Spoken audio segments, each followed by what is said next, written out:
It's on picks. You got to do what you got to do, I guess, because they're looking out for it. And then how about Golden? What? So I still don't know what happened here.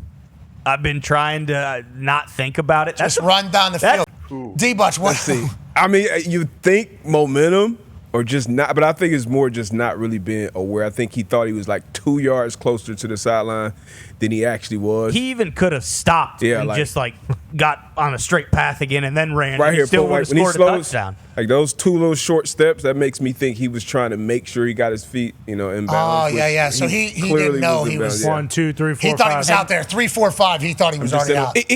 And you asked, were our guys killing him for this? At that time in the game, 3rd and 7, he picks that up. They're up 10-0. The team was pumped. It's like, but they're going to put this one away. And, of course, that didn't happen. So I see that on quad box, don't have sound. Same. So I'm watching that, and I see him run out of bounds, and I immediately text this. Was because I only saw it in quad box. So also small, don't have sound. Sure. Like, are they just trying to pick up 50 yards real quick and then 4-minute offense this thing? Like, what's going on? And then in the moment, no, everybody's just kind of like, no, we're just playing football here. But I guess, hey, it's a learning moment. Rookie mistake. Yeah, rookie mistake. You got to look. It is a difference. It is an adjustment, and it might be funny to some people. Like the hashes and the numbers, those are very different. So you line, you run that slot fade. Being aware, sometimes you'll see guys get a pick and just get up and celebrate instead of get up and run. Like those are things you got to learn. Rookie mistake, but huge play still. Huge play. Need more of that from him. But it could have been a game break. Yeah, but rookie mistakes are and that's not on him. That's when they got the ball back when they were up 10-0. They marched down the field in maybe 4 plays and were in field goal range. 3 consecutive runs, lose 2 yards, and then have to settle for the field goal. It gets blocked. 16 seconds, no timeouts. They give up 2 plays. Joe Flacco still got it. Gets the boys to the line of scrimmage. Kills the ball with a second left. Yeah, it was unbelievable that they had this much time. Look at Flacco say, boom, we got it. All right, and then this kid nails. He kind of got cheated, actually. 55. Yeah. What a kick in Cleveland. Nothing. Yeah, like it's nothing, AJ. He hit I think there was a 51-yarder earlier maybe. It hit the net really high. We got guys hitting 64-yarders like they're chip shots. Our guy we can't even kick it in warm-ups. It's like it's I like 2-5 on a kicker too. It was clean. But are we at the point where we need emergency kickers? And I feel like we don't even have 32 good ones now, but like how we have the emergency quarterback situation. Because you should never, NFL game, you shouldn't. Yeah, that's all. What did he hurt? Did anyone see it? There's no film of him. His groin, yeah. It was the same injury as last year. He went down in warm-ups. What's he doing in warm-ups? The real mistake is Joe Shane. He's making Max Crosby. Gano's making $5.6 million this year, and the best ability is availability, and he doesn't have it. So. Okay, all right. So whenever you think about being 38 years old, Graham Gano, he got drafted same class as me. He was a really good punter coming out of college. They thought he was going to be a punter, probably, a lot of people.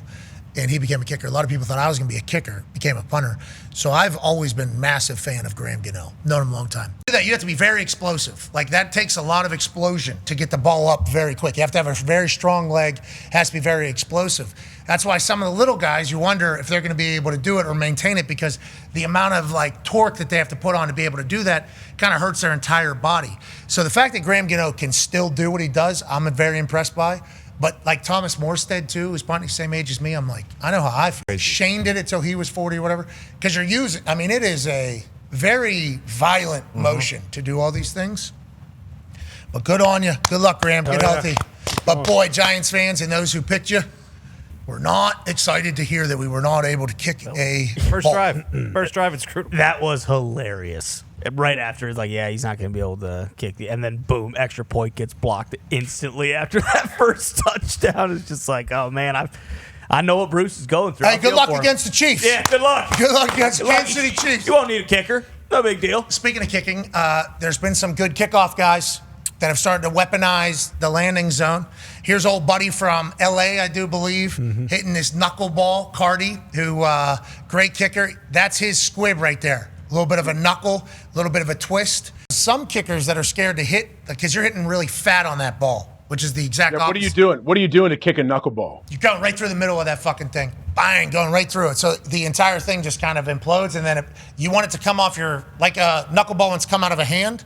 Like, you want that thing to come out just uncomfortable. And then whatever it does with the wind is good. Yeah. His had a little bit of twist. But I'm saying when you with a squib though, what's a bad miss with a squib? What do you do when you miss it? So a miss, I don't know. I think everybody has Anywhere. My miss normally would hit the ground early. So that would be considered out of bounds, which would go to the 40, which would be a nightmare. So credit. 9-year NFL vet, host of Everything DB, Good D, Bad D, and also NFL Matchup Show, which you can watch or stream anytime with the ESPN Super Duper app. Ladies and gentlemen, Darius J. Ball. D-Butch, you know, this Monday is glorious because it's a Monday in football season, which means we get a chance to kind of test the waters of how every fan base feels. Yeah. People are feeling really good or people feeling really terrible at this point? Oh, yeah. 3 games in, you think any of these people know what their teams actually are? Yes. So you think some of these aren't going to actually be overreactions? Maybe they're just proper reactions to the situation? I'd say 80-20. All right, well, let's judge this thing. Overreactions. You think 80-20 overreactions? 80% overreactions, but 20% will be spot on. We have some breaking news from Adam Schefter's Twitter account. 49ers Pro Bowl defensive end Nick Bosa has suffered a season-ending torn ACL during a win over Arizona. It's clean tear, but Bosa now will need season-ending surgery. Damn. Jeez. We saw him put his thumbs down whenever he was walking off the field. Feels like he knew what was going on. Felt like there was some optimism that he didn't tear his ACL. Shefty said that this morning. Felt like there was some, and now obviously terrible news. That sucks, dude. I don't like that at all. Godspeed, obviously, on the surgery and recovery, AJ, but we miss out on Nick Bosa playing football this year, and obviously the Niners miss out on Bosa being on the field. What are your thoughts here as we learn that it's season over for Nick Bosa? Yeah, a huge blow to Bosa, obviously, into the team. That we know how great the guy is. When he did the thumbs down, he looked. You see him. He looks up in the crowd. And he kind of like with the sun. He sees. I'm assuming family or somebody he knows, and gives him the thumbs down. I'm like, you know, we know the Bosas like they've look at what they look like. They know exactly. They know their body better than anybody. I'm sure he knew this is not right. I've never had this feeling before. I assume he has not torn an ACL before, but man, what a brutal situation. D-But, what does this mean for the Niners? Obviously, this sucks Man. for all parties. But I don't like that we're not going to get to see Bosa all year. Just talking about this morning, how awesome it is. The Niners defense is like he won them week 1. Yeah, and obviously we feel terrible for him, and we hope Godspeed. But for us as football fans, sucks he's not there. For Niners, what are your thoughts? Yeah, I think even Trent Williams after the game talked about how during that stretch he couldn't help but not think about him. And it is we say it, next man up, and that's just what it has to be in the NFL season because injuries are guaranteed. But it just sucks for this team in particular. It's like they just can never get all their guys on the field at the same time for long stretches of time. And this is an absolute game record. This is a guy where you talk about fourth quarter pass rush. You can only send 4 when you got a guy like 97 off the edge. So this absolutely sucks for him. And we get that test, that test that the trainers do where they can kind of check the stability of the ACL. And you kind of know a lot of times you hope for the best, but him. I'm sure he knew walking off the field that, this was the end of his season, unfortunately. Yeah, now you could have never predicted it, but a massive drafting a guy, in the top 15 to be a pass rusher just because, aside from Bosa, they might be in complete hell if it wasn't for Michael Williams. And I think he got his first or second sack of his career against the Cardinals, too. He's playing well. Godspeed over there, Bosa. We will miss you. We're looking around the league, and there are certain situations where rookies are making massive contributions. Golden, we saw for the Packers. He was huge. On the other side of the ball, the Browns, they're using Harold Fannin Jr. and Quinshaw Junkins, and they're basically their team. And the Browns are one of those teams that's not playing for a Super Bowl this year. The Patriots, we drafted a running back in the top of the second round, Trevion Henderson, and he's unbelievable by all accounts. The guy who scored last night for the Chiefs, Tyquan Thornton, you want to know why he's not on the Patriots anymore? Catch. He's not on the Patriots anymore because we cut him because he had to make room for Efton Chisholm, another rookie, doesn't play. Trevion Henderson doesn't play. Kyle Williams drafted in the third round. He got 1 snap yesterday, had a catch for a first down, doesn't play. Personally, it's very frustrating. You wanted to buy in before the weekend.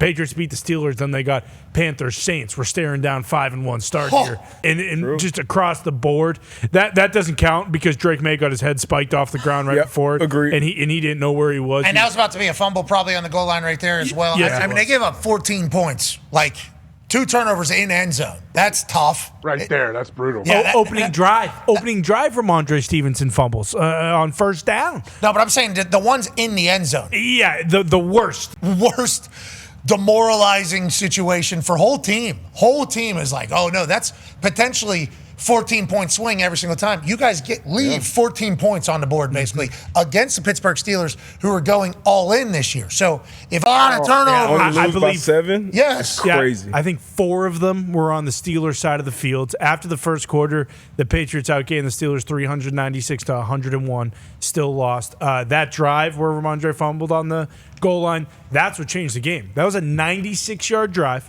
I believe it was 9 minutes long. 0 points. Excuse me, the interception at the end of the first half. It was a 96-yard drive. It kept the Steelers' offense off the field for like an hour of real time, not just football time. And then the Steelers couldn't do anything on offense. It just sucks. But luckily for me, I actually had Jose Cuervo's Devil Reserve with me yesterday. Wow. It's a sweet, tropical, spicy infused tequila that's smooth. And find Devil's Reserve at your local liquor store or go to Cuervo.com to purchase your own bottle of mischief. But remember, you must be 21 years or old or over. Again, Bruce, that's okay. And please drink responsibly. Oh, no. This reminds me of the old office. Yeah. You remember It this? feels like Yeah. Yeah, I'm doing a little nostalgia right there. Yeah, and me too. Halfway through, it really. I think took me D-Butt's back. actually trying to run that QR code right now to see if he can maybe raise a little hill. You should. You might be able to lift Yeah. an entire hill after you do a little sweet tropical. wouldn't be Oh, boom. It works. What does it get? What's it take you to? Let me guess. What's that? That's Cuervo. That looks so good. Oh, yeah. Boom. Is that a little Morgan? Yeah. Hashtag I don't want to overreact, but if Russell Wilson attempts one more pass for this incompetent, pathetic, hapless, embarrassing disgrace of a broken football organization, everybody has to be held accountable. Okay, feels like you really summed it up there about everything happening in New York. The 0-2, 0-3 starts. I mean, it sounds like Dabo and Shane, they're pretty comfortable, right? I asked Schefter 3 times. Yeah.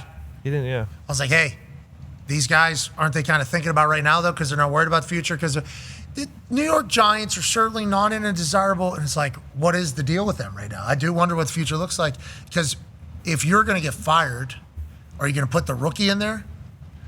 I don't know. And if they go, You got to show hope. Yeah, you got to show hope. Hey, you got to show hope for the rookie and show that, hey, we have hope for next year. Scatterboo is a cult hero already. We know that. Jackson Dart is becoming that. Let's see if he can continue that if he gets thrust into the lineup and he's the actual starter. I like that. Yeah, because you don't want to change offenses if your rookie quarterback looks really good this year. Yeah. Yeah, You want to keep the same offense. if they go 1-6 and then end up going 4-13, but Jackson Dart wins 3 games, and then they close 3-7 or 3-8. Is that good enough? If Jackson Dart looks good for the New York fans to bring back a coach who goes 4-13?